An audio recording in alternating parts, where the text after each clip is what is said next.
name is Myna Mukherjee. I'm the director of Engendered, and welcome to iView World 2020, a human rights film festival.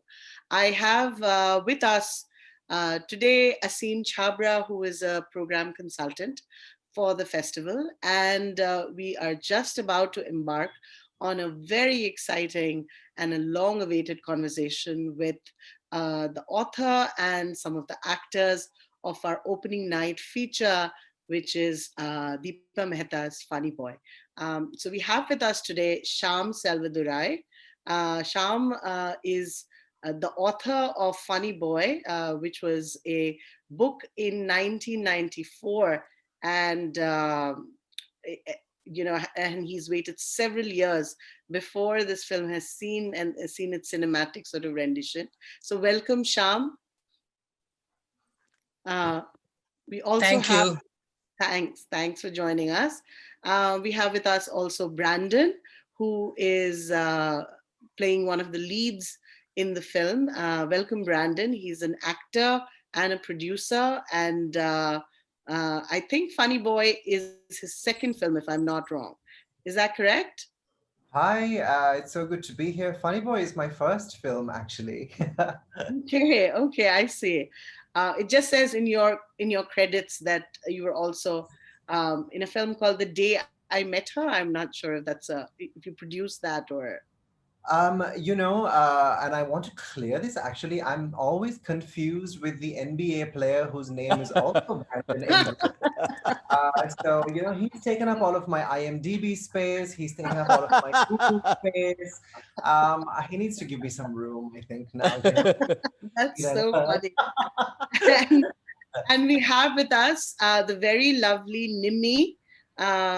Nimmi plays one of the lead roles also in Funny Boy, and she's joining us from Sri Lanka.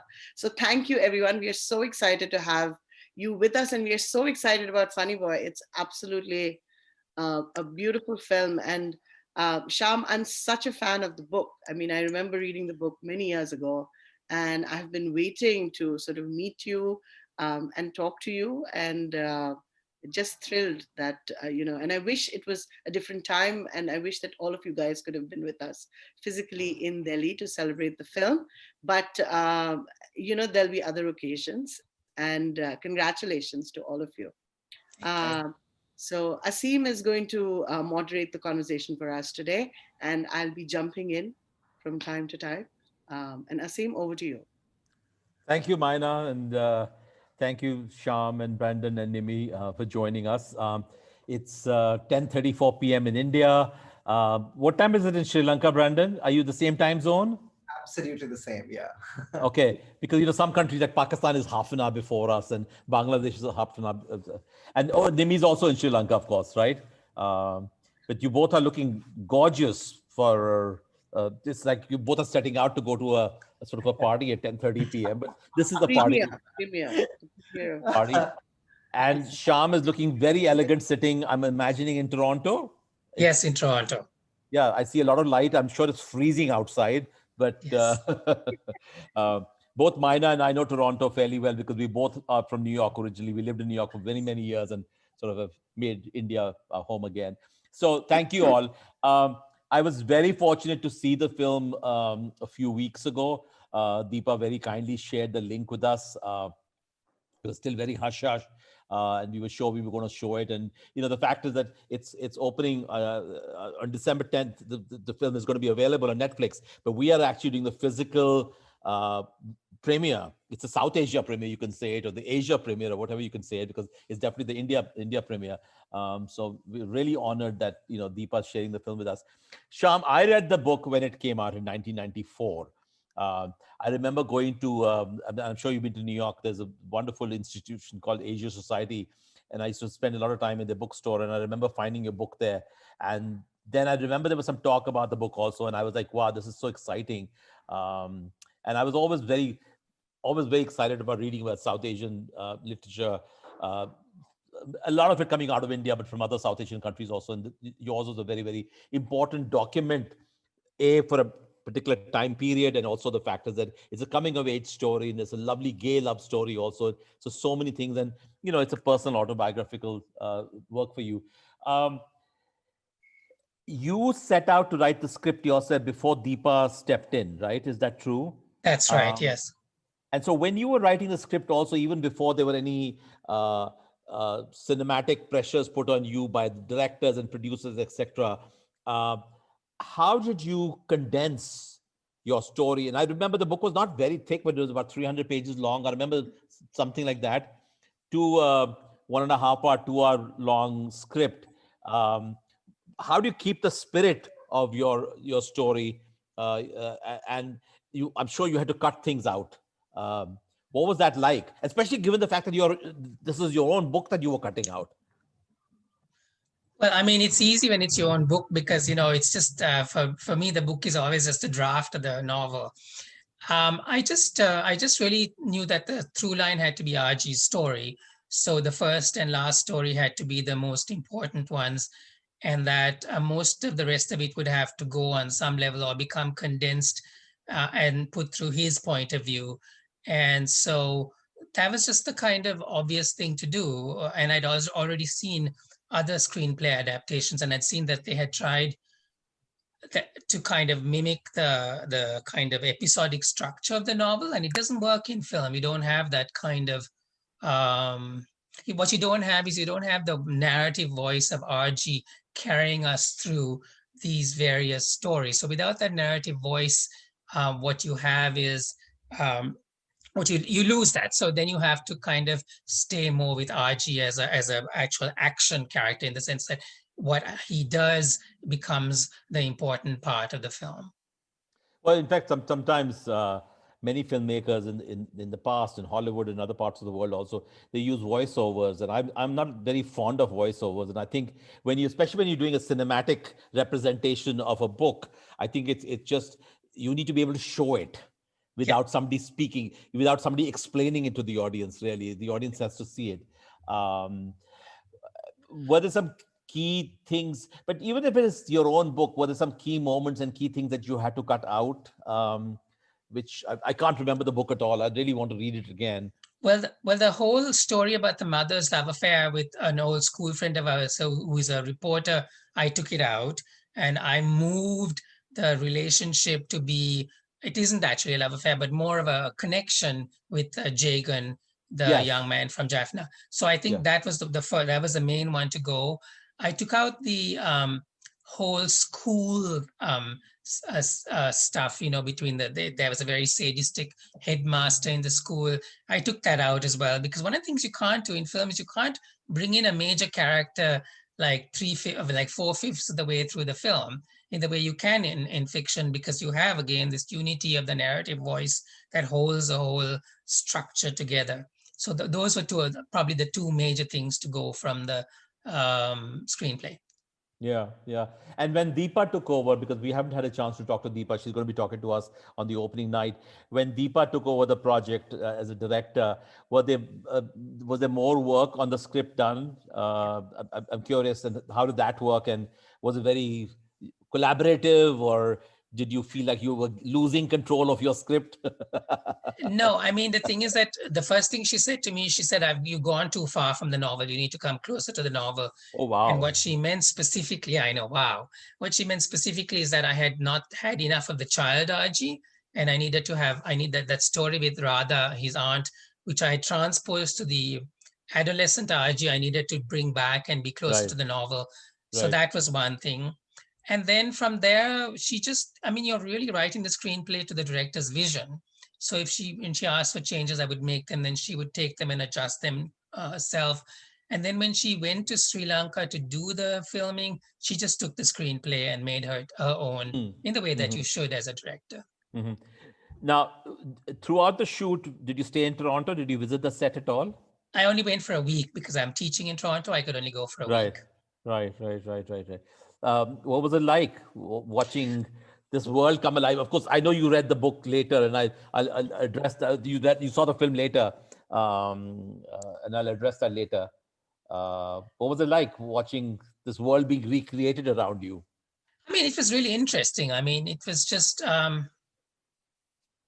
it was wonderful to see Deepa work. I'd never actually seen her work, and to see how she would coach the actors, and just the way the scene was set up, because I'd be watching it on the video screen, and it was sort of, yeah, it was very magical. I mean, I think as a writer, you're sort of irrelevant at that point. So I stayed close to the video monitor and out of everybody's way. And I felt within that week that, I had a lot of confidence by then. I mean, I always had confidence in her, but it was confirmed by seeing what she was doing, actually filming it. Yeah, that's great. I forgot to mention, by the way, Shyam, you're my newest Facebook friend. I don't know if you know, but I sent you a Facebook request about 2 weeks ago and you accepted it. So I was so excited that Shyam Selvadurai is my Facebook friend. Please recognize me now. Just some random person who sent you a request. Well, I have my niece manages a Facebook page right now. So, oh, God. Sorry. Okay. It's like a public page, but yeah. But anyway, I was just honored. I was just so thrilled about it because, so Brandon, let's come to you. Brandon, you're sitting there and you have this beautiful beard and everything else. It's not right to ask actors their age, and I'll not ask your age. But you looked so much younger in the film, and I guess the film was only shot about a year ago. So either you aged a lot or they made you very young, and you are actually are young. But what does it take to play 16, 17, 18-year-old, 17-year-old teenager? In your first film, it's a big project. And with all the civil, rights and the Civil War issues going on, and a gay story on top of that, which is your own story as such. What was that experience like? I mean, definitely deeply insightful, because playing 17 meant, as an actor, regressing into 17. I mean, physically speaking, I'm just a shave away from looking it. I maintain the beard just so that when I do other work, people take me seriously, But on camera and on set, playing 17 meant actually going back into being 17. And 17 wasn't particularly. I didn't have fond memories of being 17. And it was very interesting that being the character of RG sort of brought or unearthed or brought to the surface a lot of the stuff that I had gone through as a 17-year-old who was dealing with my own sexual identity, who was dealing with all of, my own stuff. All these questions I had that sometimes went unanswered, all of the guidance that I was looking for that I didn't quite receive at the time. And I've said this before, how jealous I am of the character of RG and how I envy that at such a young age, he seems to have such a deep understanding of intimacy. And I wish there were more people around to talk to us about that kind of intimacy when we were young and we were children. It would have helped a lot more. So it was really like coming home to myself, but also seeing that there was a difference in between, these two 17-year-olds. Very, very interesting. And it was the first time that I had played someone who was that much younger to me. But I wasn't worried one bit because we had gone through a process with Deepa, with Neelamji. I refer to Neelam Mansingh Chowdhury. Yes. I know who she is. Yes. The workshop for us. So we'd had like some severe background work done and some very intense emotional training that had gone into building up who were meant to be on screen. So once we got in front of the camera, it was just about letting it out and letting it flow. But the process to get there was very interesting. Yeah, it's interesting what you say, that you wish you had the sort of the opportunity in life as Archie has. But I think that's the beauty of the novel that Shyam wrote. And I think I read this piece that Shyam, the opinion piece he wrote for Globe and Mail, where he talked about how so many young people have come to you, or have said that how the book has helped them sort of face their own sexuality and their issues. And I think that is one of the greatest gifts this book has for people of that generation, to be able to it's easier for them to sort of they see a reflection of themselves in the book, and now they'll see it in the film also. So that's great. Brendan, tell us about the casting process. How did you have to audition a lot? Did Deepa audition lots of actors and then finally picked you? I think I came into into Deepa's casting radar quite late in the game. There was, because she'd been at this for at least 2 years before we had our first conversation. So I know there was a process going on for that amount of time before she finally made her way to Sri Lanka, and even, started looking at locations and actors that would work here. So I think I was definitely one of the last people cast, interestingly enough, because she'd been looking for RG elsewhere in the in the places that she lived in, amongst the people whom she thought it would be right to tell this story through. So I was really like the last pick.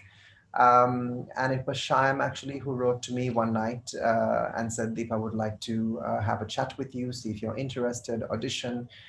Subsequently, I received a mail from her, which I thought was fantastic because I was expecting, Deepa, somebody to mail me and say, will you be available for an audition?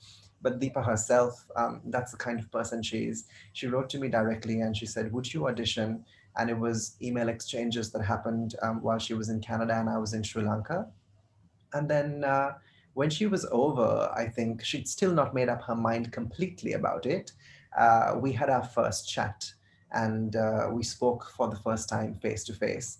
And it was a few weeks after that, then that she called me and she said, would you play the role of RG? And I really wasn't expecting that. Yeah. That's absolutely wonderful. Nimmi, I wanted to come to you. You mentioned to me earlier before we had started recording that you actually are a professional actress. You've been doing some television series, and have you done in film work also in Sri Lanka or outside Sri Lanka?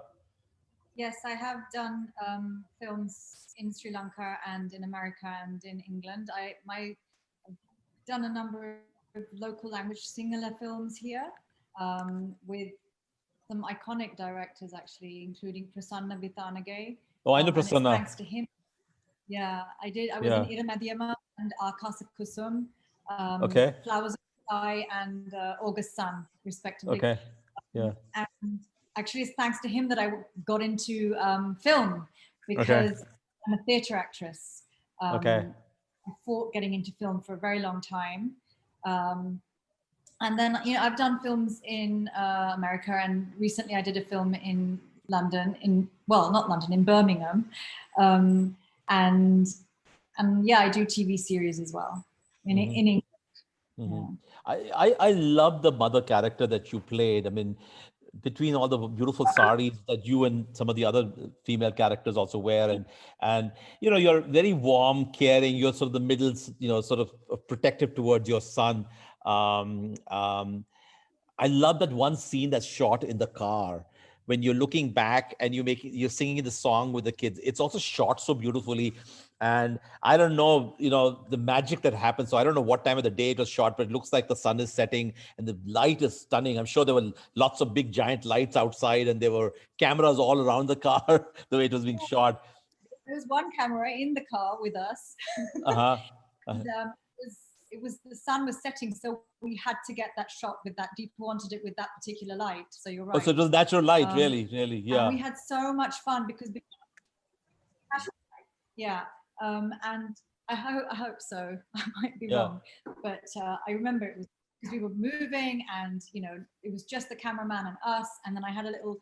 My iPhone was in there playing the song, so I that I could get the tune because I'm not the greatest singer. And I remember to the location, we were all singing it, all of us, the kids, the driver, the production assistant, and it's just a beautiful song. I mean, I love it, and what you saw there was absolute truth of how much we enjoyed that song. Yeah, but it's a scene that sort of anyone can emotionally connect to. I grew up in India before I left for the US, and I remember going on long trips with my parents and my mother starting a song, and then we would start to sing. And that's one way the mothers would, of course, start. This is pre-internet and pre, so you had to keep the kids entertained basically also. But there was a lot of warmth in the way you did it. And then, as Shyam mentioned, I thought the other part of your character, and I want to hear from you. When you get very sympathetic towards this man from Jaffna, basically, and it's not a love affair, but clearly your caring for him is beyond just caring for somebody. And do you want to talk about that role that you played? Yeah, sure. I think Deepa and Shyam have given this character an amazing arc to work towards. She starts off as a young traditional Tamil woman, married to a very traditional Tamil man, and she's a mum. And she talks about how she used to be a teacher in the script, and obviously that's a backstory now. But her strength and empowerment grows throughout the film, based on what's happening to her and her people, the Tamil people. And so when this guy comes and he has been with the LTTE, it sparks something in her because she has someone that she can communicate her own sort of feelings with regard to how they're treated even in Colombo. I mean, I think, my background is very similar to Shyam's. I'm half Sinhalese, half Tamil. Okay. I lived, my family and myself were here during the 83 riots. So we experienced all that. So I remember my aunts who were very, very at ease and enjoyed life, and everything was a party and free spirited. And then when this happened, they also became quite empowered to feeling that something needed to be done.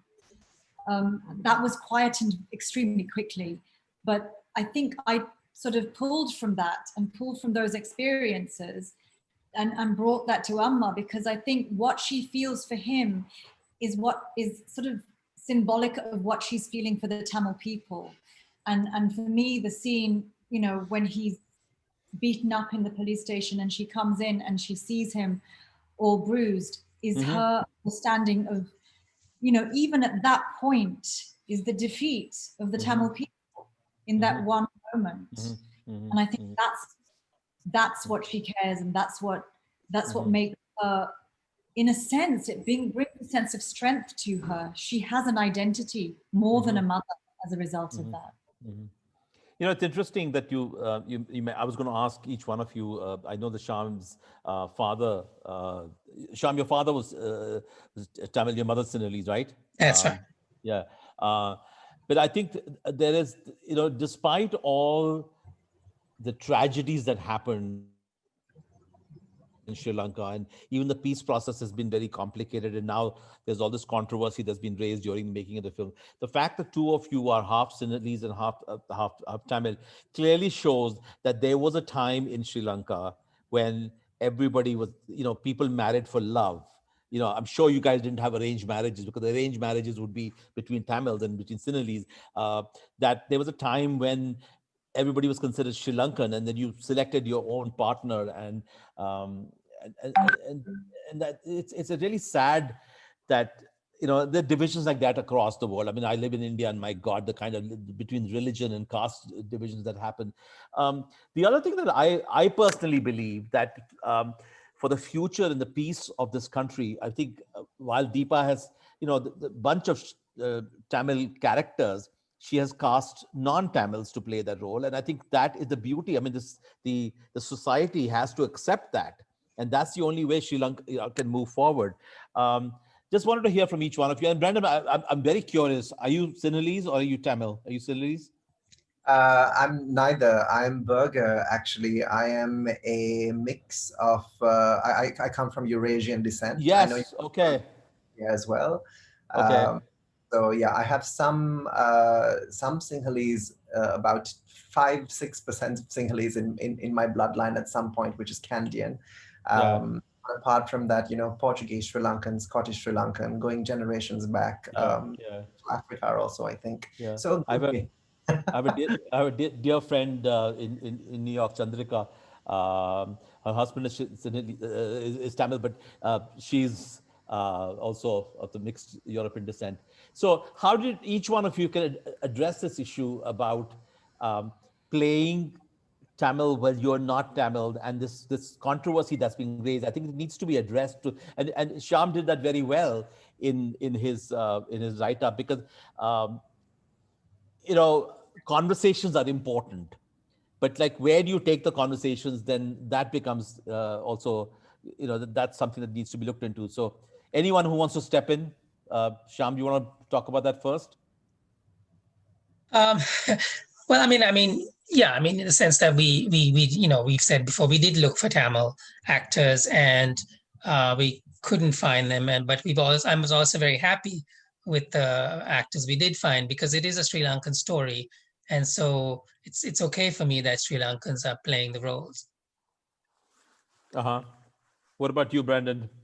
What does it take to play a Tamil when you're not Tamil? Let's hear that. I mean, is there any different? I mean, you're a human being. You're playing another human being, basically.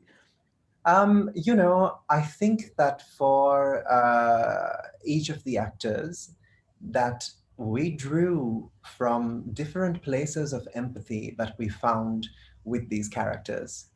Sometimes it was about a woman who was experiencing the conflict between duty and what she wanted for herself. At other times, it was another young woman who was having this fight of, you know, traditional family values versus wanting to go after her own love. The place that I was drawing from for the character of RG was, of course, the inner conflict of what is my sexual identity? Is my family going to be all right with this? You know, those layers of acceptance that you go through. So I think that whilst race is an important thread that moves through the story, and the ethnic conflict is something that plays a crucial part in how the story is told, that it wasn't the singular thing. I don't think Funny Boy has ever been about that singular thing. It has been about many things. It is a family drama at its heart, and it's about the way family deals with different kinds of conflicts.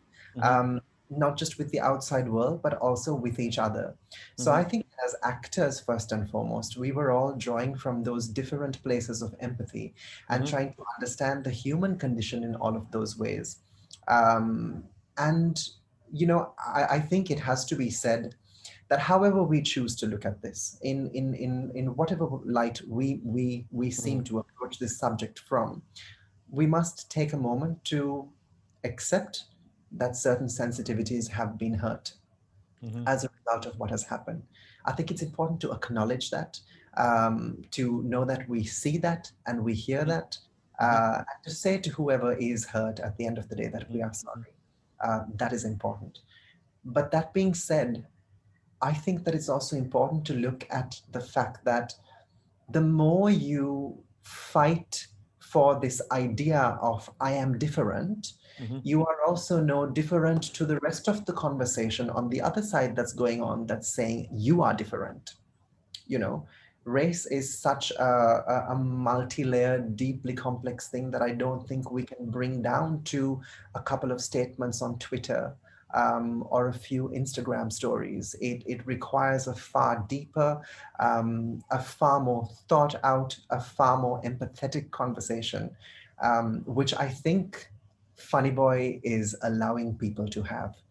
And I feel like that is the takeaway from this for me. I know for the rest of our team, for the cast and crew, for Shyam and Deepa, for everyone. And I hope we can have more of that conversation. Thank you. Do you want to address that, Nimmi? I think that, you know, Brandon said a lot of what I believe in and what I agree with. As actors, we want to be challenged. And this is the first time that I have played a role that's so close to me ethnically, and also of experience. As I was here during the 83 riots, we did experience as a family. But at the same time, as an actor in Britain, I have played many, many different roles of Gujarat Punjabi, Muslim, Indian, generic Indian, you know, Zambian Indian. And this is a challenge, and I wouldn't want to be put in a box because the box is already there for us as South Asian actors anyway. You know, I played a nurse, I played a doctor, I played a nun, I played a nurse again. So I think it's a blessing to have a bunch of brown actors in a film that's, you know, we're leading the film, which is phenomenal, which is not something that is common, let's face it. But at the same time, you know, as Brandon said, we need to acknowledge that this is a deep wound felt by a group of people that we can't deny. Not that they, when I say deep wound, I mean what has happened in this country. What has happened in this country, and as much as the war is over, the issues are still there even here, even though, you know, a lot of, you know, diaspora Tamil people have left, the issues are still there. So we really can't pretend that people won't have a problem. Right. This is not a documentary. This is that's based on a book of fiction based on the life of Shyam Selvadurai. So, in as much as I feel strongly about the fact that, you know, it should be the best person that gets the job in the end. Right. Which is absolutely true. Yes, as actors, yes. The person that is the right milieu, as Shyam commented recently in a newspaper article. There is also definitely room for discussion. There's also definitely room for questions and critique, because that's what we are leaving ourselves open for as actors and directors and producers and artists. Much as, you know, one person might think that this is perfect, will think it's not. And it doesn't mean that one person is right and one person is wrong. It just Deepa has made this film with Shyam, written a script with Shyam, and we are now left open to hear what people have to say. And we shouldn't be defensive about it, because art is there, open for opinions, open for judgment. Exactly. No, thank you very much. Shyam, one last question, and it's not even a question really. Your book came out 26 years ago. I'm sure you spent a few years before that, I don't know how long, to write the book. So 30 years later, since from the time you started writing the book, the film is out. What's the sense, that this feeling that you finally, that's the longest it takes to deliver a baby. But what does it feel to see? Well, you already delivered one baby, you delivered the book.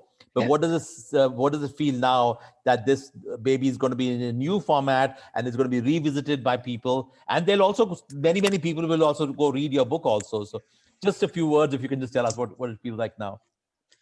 Well, for me, it feels like not so much just a long journey, but just a journey that's now completed with the launch on Friday. I just felt like it was out there now, and for people to see. And I think it's this sort of what happened to Sri Lankan Tamils and to Sri Lanka in the 80s, 70s, and 80s has got swept under the carpet quite a bit, and now it's out in the open. And I think it's the beginning, hopefully the beginning of a really great conversation in families, between ethnicities in Sri Lanka and also in the diaspora. Yeah. Well, congratulations. I think Deepa has made a beautiful film, really. And of course, it's your spirit that's in the book, your words that are in the book. And congratulations, Brandon, and congratulations, Nimmi. And thank you for joining us, really. Thank you. I'm really, I saw the film on my laptop, but I'm looking forward to see it. You know, theaters are kind of opened in India, but not exactly. But we are having an open air screening. And it gets cold in December in Delhi. So we're going to be bundled up, sitting socially distant with our masks on, but we'll see the film on a big screen. And I'm looking forward to that experience. So thank you all. Thank you. Thank you. Yeah. And thank you for the work that Entertainment is doing, you know, and having these conversations. Thank you. I really enjoyed it. So really appreciate that. Myna, are you there? Did you want to say a few words, or she may have already left, probably. But anyway, good night from India. For good night in Sri Lanka also, and good night and good afternoon in Toronto. So bye, guys. Take care. Good Bye. luck for the Take film. care. Yeah. Thank you. Okay. Bye Bye. bye. Yeah.